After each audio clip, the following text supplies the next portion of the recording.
Assalamualaikum warahmatullahi wabarakatuh. Alhamdulillahirrabbilalamin. Kita panjatkan puji dan syukur kita atas rahmat yang telah Allah limpahkan kepada kita, baik itu rahmat kesehatan, rahmat ilmu, maupun rahmat waktu luang, sehingga kita semua masih bisa mengikuti kegiatan belajar pada pertemuan kali ini. Berhubung kita semua masih berada pada kondisi pandemi COVID-19, Ustazah mengingatkan kepada antum semua untuk selalu menjaga kebersihan, mengikuti protokol kesehatan, dan menggunakan masker apabila hendak keluar rumah, sehingga insya Allah kita semua akan terhindar dari yang namanya wabah corona. Sebelum Ustazah menyampaikan materi pembelajaran pada pertemuan kali ini, Ustazah menghimbau kepada antum, Ustazah mengingatkan kepada antum untuk terlebih dahulu mengerjakan amalan sunnahnya seperti sholat duha dan al-maksurat, sehingga materi yang akan Ustazah sampaikan dapat antum serap dengan baik.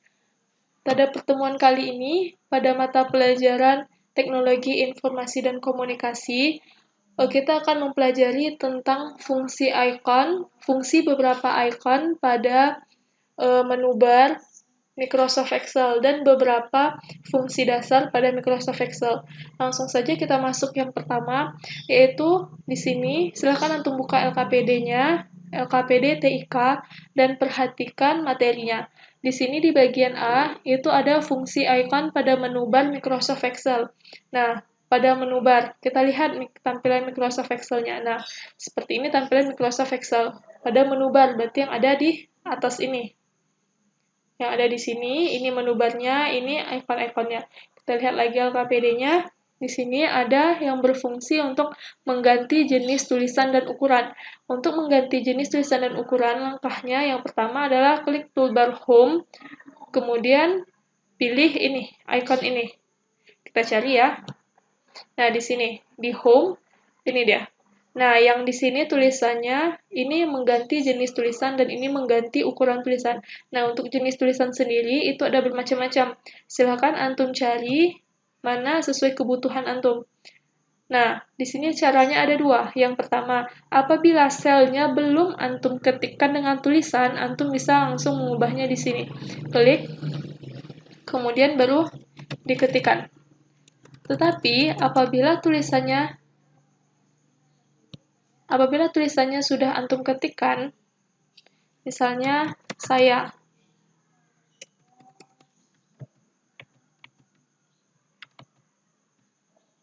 Nah, kita lihat.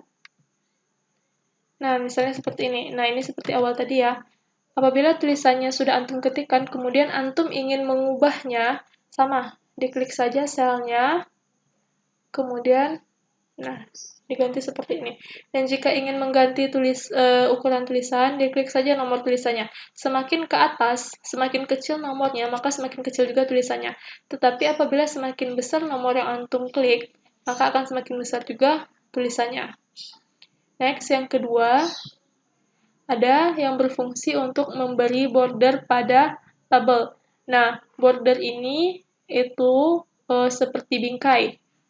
Nah, jika antum lihat di sini sudah ada kotak-kotak ya, tapi dia belum berborder, belum ada bingkainya. Nah, gimana cara untuk memberi bingkainya? Silahkan antum blok mana yang akan antum beri bingkai. Nah, misalnya sampai di sini. Misalnya kolom ini yang akan antum bingkai. Nah, lihat kembali di menu Home pada icon yang ini. Ya, klik lambang segitiga terbalik. Nah, kemudian More Border. Kita tunggu sampai muncul tampilan jendela seperti ini. Nah, jika tampilan sudah seperti ini, silakan antum klik ini. Ini untuk memberi garis atas, memberi garis samping, memberi garis tengah, memberi garis samping lagi, memberi garis bawah, dan memberi garis tengah. Nah, seperti ini. Jika sudah seperti ini, tampilannya silakan antum klik OK. Nah, maka akan ada garis pada kotak-kotaknya atau bingkai. Ada juga cara satu lagi. Silakan antum blok lagi daerah yang ingin diberi bingkai. Nah, cara yang kedua, klik lagi logo atau lambang segitiga terbalik. Nah, pilih di sini. Jika bottom border ini berarti antum hanya memberi memberi garis pada bagian bawah, pada bagian sini. Top border hanya memberi garis pada bagian atas. Sini ada left border, ada right border, ada no border apabila ingin menghapuskan garis yang telah antum berikan. Nah, di sini ada all border, yaitu memberi garis pada seluruh area yang sudah antum blok. Nah, seperti itu. Next. Tutorial yang kedua, yaitu di sini ada mengganti warna tulisan. Ustazah rasa untuk mengganti warna tulisan, antum semua sudah mengerti ya. Seperti ini. Misal tadi yang saya. Nah, jika ingin mengganti warnanya, silakan saja diklik di sini. Nah, yang warna tulisan yang ini ya, yang ada huruf A-nya. Misal ingin mengganti ke warna biru, atau ke warna putih, atau ke warna coklat, bisa juga warna abu-abu, atau warna merah. Bisa ya? Nah, kemudian jika ada yang bertanya, Zah, apa sih bedanya yang gambar ember ini sama yang gambar tulisan? Nah, bedanya kalau yang gambar tulisan ini kalau yang gambarnya huruf A ini itu untuk memberi warna pada tulisannya. Nah, ini tulisan sayanya yang berubah warna. Tetapi kalau yang bergambar ember cat ini, kita cek ya, klik logo segitiga terbaliknya, kemudian pilih satu warna. Nah, yang berubah itu selnya, bukan tulisannya. Paham ya perbedaannya? Nah, ini perbedaannya. Next. Selanjutnya, menggabungkan beberapa sel. Nah, menggabungkan beberapa sel ini ada syarat dan ketentuannya. Nih, perlu diingat untuk dapat digabungkan hanya baris dengan baris atau kolom dengan kolom. Tidak bisa baris campur kolom atau kolom campur baris. Harus baris dengan baris atau kolom dengan kolom. Contohnya di sini, baris dengan baris aja semua. Atau kolom dengan kolom, berarti kolom saja semua. Seperti itu ya. Tidak bisa dia seperti ini.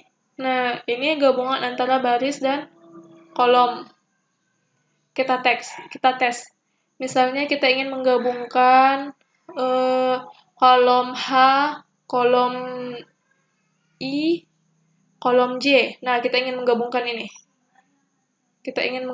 ini. Kemudian klik ini. Ya, merge and center. Nah, jadi satu dia kan? Jadi satu. Misalnya kita bisa ketik misalnya seperti ini. Akan jadi satu dia.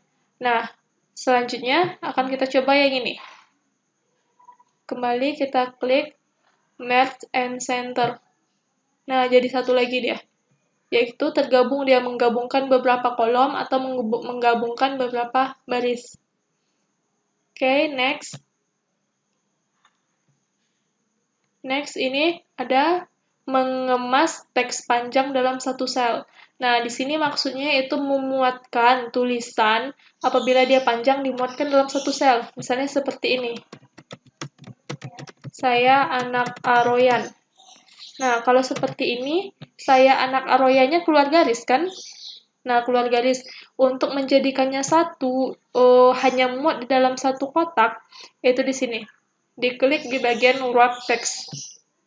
Nah, dia hanya akan muat di satu, kemudian ditarik tinggal dipaskan. Nah, dia hanya akan masuk di dalam satu sel. Kalau yang tadi kan jelaskan beda. Bedakan dengan yang ini ya. Nah, kalau yang ini dia keluar. Nih, keluar dari kotaknya, keluar dari selnya. Sementara kalau yang ini, yang sudah kita beri wrap text, dia akan muat di dalam satu sel. Jadi dia akan menyesuaikan. Oke, itu pada poin A. Jika ada yang ingin ditanyakan atau jika ada yang kurang jelas, silakan antum japri ustazah via WA. Nah, satu yang perlu antum ingat, untuk lancar dalam berbelajar Microsoft Excel ini, antum harus sering-sering latihan, harus sering-sering untuk membuat file atau membuat dokumen di dalam Microsoft Excel-nya. Oke, kita lanjut. Next, yang B-nya ada tipe-tipe data pada Microsoft Excel. Nah, di mana untuk melihat tipe-tipe data pada Microsoft Excel? Oke, kita kembali ke Microsoft Excel-nya. Nah, lihat di sini, di Home. Kita masih di Home ya, teman-teman. Kita belum masuk ke Insert atau Pack Layout-nya. Kita masih di Home. Lihat di bagian sini, ada General Text. Nah, silahkan diklik. Nah, di sini ada muncul banyak tipe data Microsoft Excel-nya.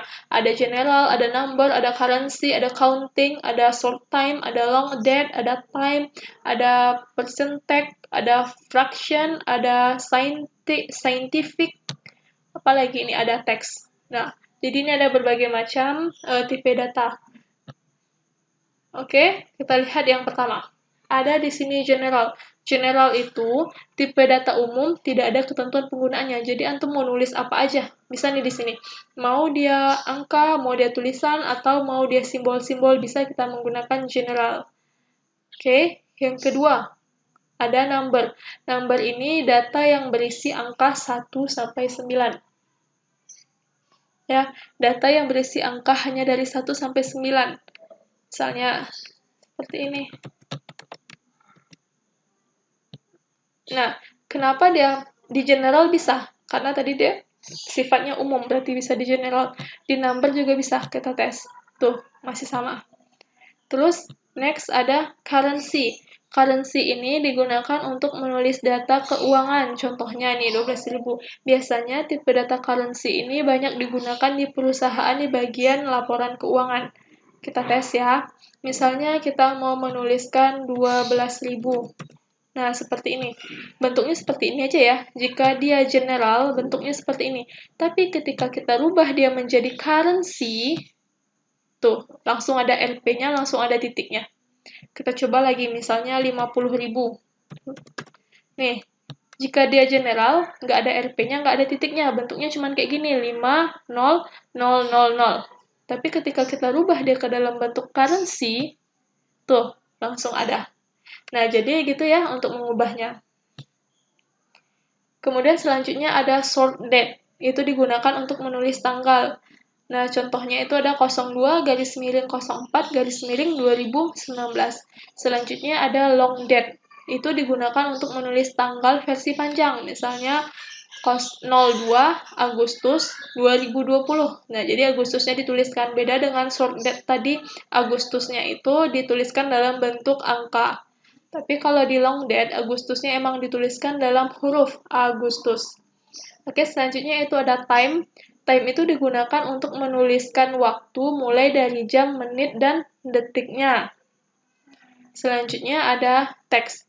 Teks itu digunakan untuk menulis huruf atau angka. Nah, apa bedanya teks dengan number? Misalnya, ketika antum ingin membuat di sebuah sel itu, misalnya ini, nomor telepon 08 12 70 18 0067. Misalnya seperti ini. Nah, huruf angka 0 di depan 8-nya akan hilang kalau dia general. Kalau dia teks, juga demikian. Maaf, kalau dia number, juga demikian. Tidak ada huruf 0 di depannya. Tetapi, jika kita ingin menuliskan ada huruf 0 di depannya, kita gunakan tipe data teks. Seperti ini. Kemudian kita tambahkan 0-nya, maka dia akan menjadi nomor telepon. Nah, jadi itu ya bedanya tipe data antara number dengan teks. Kalau number itu dia hanya bisa mengisikan angka dari dari angka 1 sampai angka 9. Angka 0 atau ya angka 0 itu tidak bisa dituliskan di awal. Tapi kalau angka 0-nya di tengah-tengah atau di akhir itu masih terbaca. Jika antum ingin menuliskan angka 0 pada karakter pertama, itu bisa gunakan tipe data teks. Sampai situ paham ya? Oke, next kita lanjut yang C. Fungsi dasar pada Microsoft Excel. Nah, fungsi dasar ini ada sampai 5. Sudah jelasin ya, yang pertama itu ada summary. Summary itu, atau yang biasa disingkat dengan SUM, itu adalah fungsi yang digunakan untuk menjumlahkan nilai dalam satu rank atau sel tertentu. Menjumlahkan. Ingat ya kata kuncinya, kalau dia sum, itu berarti menjumlahkan. Contoh penulisannya seperti ini. Sama dengan sum, buka kurung sel 1, titik koma, sel 2. Nah, untuk setiap penulisan fungsi pada Microsoft Excel, itu harus disertai dengan sama dengan. Diawali dengan sama dengan. Kita lihat contoh pertama. Misalnya seperti ini. Nah ya, seperti ini. Kita hapus dulu. Nah, Ustazah ingin menjumlahkan nilai dari Han S. Hakiki. Nih, yang ini. Ustazah ingin menjumlahkan nilai dia nih. Nilai yang ini. Ini karena nilainya 2, cuma 2, makanya bisa gitu dijumlahkan 80 tambah 90, oh bisa segini, bisa dihitung. Tapi bagaimana jika yang dijumlahkan tuh ada 1000, atau yang dijumlahkan itu ada 100 setidaknya? Tentu akan membutuhkan waktu lama untuk menjumlahkannya. Nah, kita pakai rumus ini. Tadi sama dengan sum, buka kurung, di blok saja. Yang ini, yang ingin dijumlahkan itu ditarik nih di blok sini ya. Habis itu tutup kurung, enter. Nah, ini jumlahnya. Betul, 90 tambah 80 itu 170. Betul ya? 90 tambah 80, 170. Ini fungsinya di atas. Ini rumusnya di atas. Jadi kita tidak perlu lagi mencari manual. Untuk yang bawahnya, selanjutnya, nilai dari Roberto. Kita bikin lagi sama dengan sum, buka kurung, ditarik lagi. Nih. Kemudian,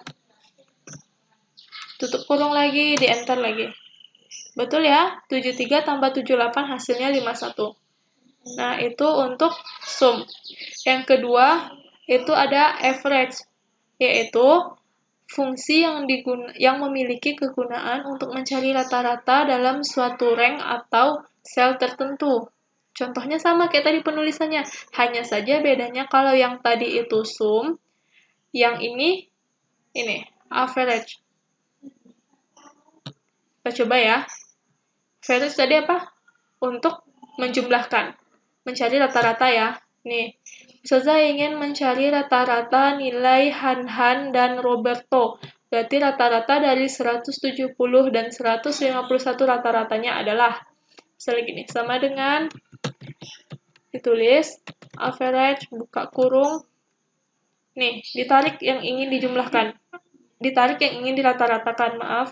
Ini, Ustazah ingin merata-ratakan 2 ini. Setelah ditarik, ditutup kurung, kemudian di enter. Nah, segini rata-ratanya. Jadi rata-rata nilai Han dan nilai Roberto adalah 160,5. Oke, untuk nilai rata-rata. Nih, sama ya caranya. Yang kedua ada count.